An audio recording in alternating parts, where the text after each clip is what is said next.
जय हिंद दोस्तों। आज हम लोग घटना चक्र में जो है मॉडर्न हिस्ट्री का टॉपिक कर रहे हैं, गवर्नर जनरल एवं वायसराय। उसका पहला प्रश्न है कि निम्नलिखित पर विचार कीजिए।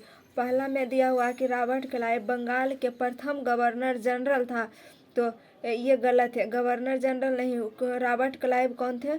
बंगाल के प्रथम गवर्नर थे, गवर्नर जनरल नहीं थे।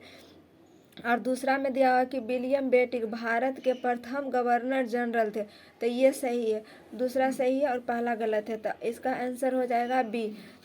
केवल दो सही है। उसके बाद अगला प्रश्न है कि भारत के प्रथम गवर्नर जनरल थे, तो भारत के प्रथम गवर्नर जनरल कौन थे? तो इसमें ऑप्शन दिया है क्लाइव की, हेस्टिंग्स की, डलहौजी की, मेयो। तो इनमें से कोई नहीं होगा, क्योंकि भारत के प्रथम गवर्नर जनरल विलियम बेटिक थे प्रथम गवर्नर जनरल।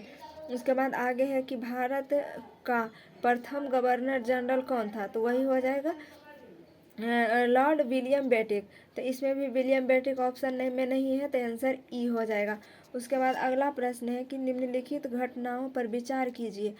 पहला में दिया हुआ कि क्लाइव का पुनः भारत आगमन, दूसरा में इलाहाबाद की संधि, तीसरा में बक्सर का युद्ध, और चौथा में दिया हुआ वॉरेन हेस्टिंग्स का गवर्नर जनरल। तो इसको क्रम से सजाने का है, तो इसका आगे देखेंगे। आगे ऑप्शन में दिया हुआ है कि क्रम से लगाने के लिए, इसका भी इसमें आंसर जो है एग्जाम में गलत दिया हुआ था। इसका आंसर हो जाएगा कि सबसे पहले है बक्सर का युद्ध। बक्सर का युद्ध हुआ था 22 अक्टूबर 1764 में, और क्लाइव का पुनः आगमन भारत में हुआ था 3 मई 1765 को, और इलाहाबाद की संधि जो है हुआ था अगस्त 1765 में, और वॉरेन हेस्टिंग्स का बंगाल का गवर्नर जनरल बने थे 1772 में। उसके बाद इसमें प्रश्न ये गलत दिया हुआ है, यहाँ पर जो है ना वॉरेन हेस्टिंग्स भारत का गवर्नर जनरल बना। वॉरेन हेस्टिंग्स भारत का गवर्नर जनरल नहीं बना था, ये बंगाल का गवर्नर जनरल था। इसलिए इस प्रश्न को डिलीट कर दिया गया है। उसके बाद अगला प्रश्न है कि निम्नलिखित कथनों में से कौन सा कथन सही नहीं है, यानी गलत है। पहला ऑप्शन में है कि जन प्रशासन की नींव वॉरेन हेस्टिंग्स द्वारा मजबूती से रखी गई, जिस पर ऊपरी संरचना कॉर्नवालिस ने लगाई, तो ये गलत है। उसके बाद अगला है कि ईस्ट इंडिया कंपनी के नौसैनिक और सैनिक सुधार करने का श्रेय क्लाइव को था, तो ये भी सही है। नहीं, देखिए सॉरी, इसमें पूछ रहा है कि गलत कौन सा है। गलत इसमें हो जाएगा सी। गलत हो जाएगा कौन सा? सी। इसमें है कि लॉर्ड विलियम बेटिक जो है सबसे बड़े ब्रिटिश शासकों में से एक था, क्योंकि उसने भारत में ब्रिटिश साम्राज्य को संग्रहित किया था, तो ये गलत हो जाएगा। बाकी आगे है कि लॉर्ड डलहौजी ने द्व्युति के सिद्धांत के आधार पर ब्रिटिश साम्राज्य में समृद्ध क्षेत्र जोड़ा, तो ये भी सही हो जाएगा। और ये भी सही है, ईस्ट इंडिया कंपनी की असैनिक और सैनिक सुधार करने का श्रेय क्लाइव को था, ये भी सही है। और जन प्रशासन की नींव वॉरेन हेस्टिंग्स द्वारा मजबूती से रखी गई, जिस पर ऊपर संरचना कॉर्नवालिस ने की थी, ये भी सही है। उसके बाद अगला प्रश्न है कि भारत में ब्रिटिश साम्राज्य का संस्थापक कौन था, तो आंसर हो जाएगा क्लाइव। उसके बाद आगे है कि भारत के अंग्रेजों के विरुद्ध बनारस विद्रोह का नेतृत्व किसने किया था, तो अंग्रेजों के विरुद्ध बनारस विद्रोह का नेतृत्व किया था राजा चेतन सिंह ने। उसके बाद आगे है कि कलकत्ता में एशियाटिक सोसाइटी की स्थापना के समय बंगाल का गवर्नर जनरल कौन था, तो आंसर हो जाएगा वॉरेन हेस्टिंग्स। उसके बाद आगे की सुरक्षा प्रकोष्ठ की नीति संबंधित है, तो आंसर हो जाएगा वॉरेन हेस्टिंग्स से। सुरक्षा प्रकोष्ठ की नीति किससे संबंधित है? वॉरेन हेस्टिंग्स से। उसके बाद अगला प्रश्न है कि रिंग फेस नीति का संबंध इनमें से किससे है, तो रिंग फेस का संबंध इनमें से वॉरेन हेस्टिंग्स से है। उसके बाद अगला है कि निम्नलिखित में किसने बंगाल में द्वैध शासन प्रणाली को समाप्त किया था? तो आंसर हो जाएगा वॉरेन हेस्टिंग्स। वॉरेन हेस्टिंग्स तो द्वैध शासन प्रणाली को समाप्त किया था। उसके बाद अगला प्रश्न है कि बंगाल में द्वैध शासन प्रणाली किसके द्वारा लागू की गई था? द्वैध शासन प्रणाली किसके द्वारा लागू की गई थी? आंसर हो जाएगा क्लाइव के द्वारा। बंगाल में द्वैध शासन पूछेगा तो क्लाइव के द्वारा। और बंगाल में द्वैध शासन प्रणाली को समाप्त पूछेगा तो आंसर हो जाएगा वॉरेन हेस्टिंग्स। लगाया था क्लाइव ने, समाप्त किया था वॉरेन हेस्टिंग्स ने। उसके बाद अगला प्रश्न है कि किस गवर्नर जनरल पर महाभियोग का मुकदमा चलाया गया था? तो आंसर इसका भी हो जाएगा वॉरेन हेस्टिंग्स। वॉरेन हेस्टिंग्स पर ही मुकदमा चलाया गया था महाभियोग का। उसके बाद अगला प्रश्न है 14 नंबर में कि निम्नलिखित में से किस पर ब्रिटिश संसद ने महाभियोग का मुकदमा चलाया था? तो आंसर हो जाएगा वही वॉरेन हेस्टिंग्स। फिर अगला में है कि बेल्लौर का विद्रोह किस गवर्नर जनरल के समय में हुआ था? तो बेल्लौर का विद्रोह हुआ था सर जॉर्ज बारलोक के समय में। उसके बाद अगला प्रश्न है कि भारत में न्यायिक संगठन की स्थापना किसने की? तो आंसर हो जाएगा कॉर्नवालिस ने। इसका आंसर हो जाएगा कॉर्नवालिस। उसके बाद अगला प्रश्न है कि निम्नलिखित में से किस गवर्नर जनरल ने भारत की संविदाबद्ध सिविल सेवा का सृजन किया, जो कालांतर में भारतीय सिविल सेवा के नाम से जानी गई? इसका आंसर हो जाएगा कॉर्नवालिस। सिविल सेवा के जनक ऐसे भी कॉर्नवालिस को कहा जाता है। उसके बाद अगला प्रश्न है कि भारतीय लोक सेवा का परिवर्तन किया गया।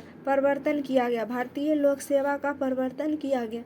इसका आंसर हो जाएगा बी, ये कॉर्नवालिस के शासनकाल में लोक सेवा का प्रवर्तक यानी जनक कॉर्नवालिस को ही कहा जाता है। उसके बाद आगे है कि 18वीं शताब्दी के उत्तरार्ध में किस प्रायः कंपनी बहादुर की शानो शौकत की अस्थायी प्रतिनिधि कहा जाता था? तो आंसर हो जाएगा दरोगा। उसके बाद अगला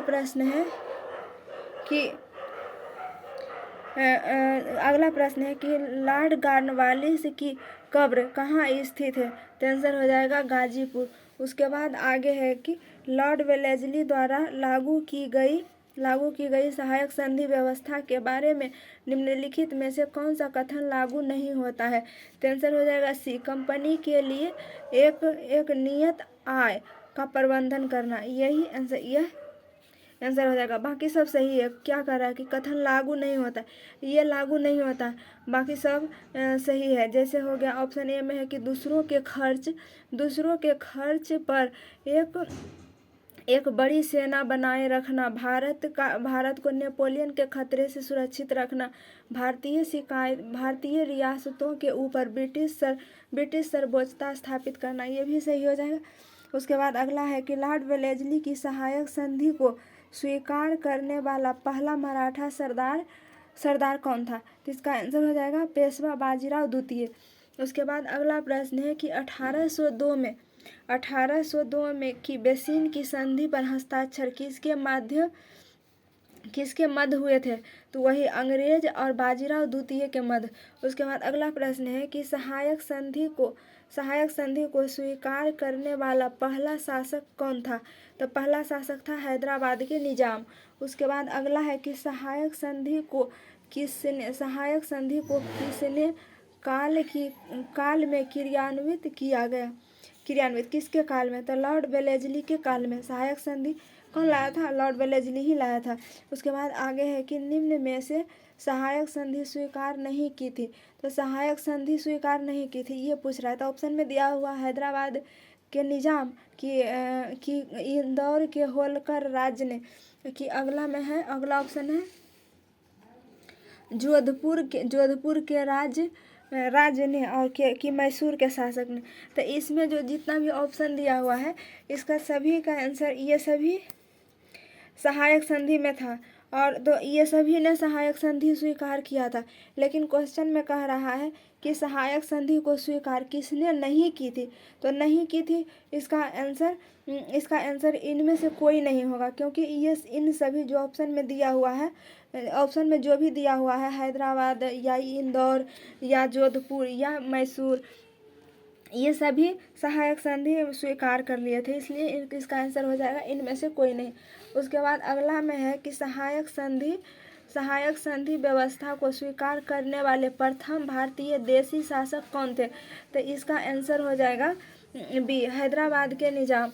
उसके बाद आगे है कि निम्नलिखित पर विचार कीजिए, जिन्होंने लॉर्ड वेलेस्ली के साथ सहायक संधि की थी और इनके द्वारा किए गए संधियों का सही कालानुक्रम नीचे दिए गए कूट से पता कीजिए। तो इसका आंसर हो जाएगा ए। सबसे पहले सहायक संधि स्वीकार किया था हैदराबाद, उसके बाद मैसूर, उसके बाद अवध, उसके बाद सिंधिया। उसके बाद अगला प्रश्न है कि भारतीय राज्यों पर अंग्रेजी प्रभुत्व स्थापित करने के लिए किसने प्रशासन में सहायक संधि प्रणाली का सूत्रपात किया? तो इसका आंसर हो जाएगा वेलेस्ली। आंसर हो जाएगा क्या? वेलेस्ली। उसके बाद अगला प्रश्न है कि ईस्ट इंडिया कंपनी का